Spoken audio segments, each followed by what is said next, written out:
Hai semua, apa kalian tahu bagaimana etika batuk yang benar?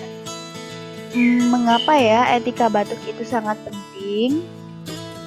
Nah, jawabannya adalah untuk mencegah penyebaran suatu penyakit melalui udara bebas atau droplet dan membuat orang nyaman berada di sekitar kita. Lalu, bagaimana ya etika batuk yang benar itu? Pertama, gunakan tisu untuk menutup hidung dan mulut ketika batuk. Jika tidak ada tisu, kita bisa menggunakan lengan atas bagian dalam. Kedua, buanglah tisu yang telah digunakan ke dalam tempat sampah. Yang ketiga, cucilah tangan menggunakan sabun dan juga air yang mengalir.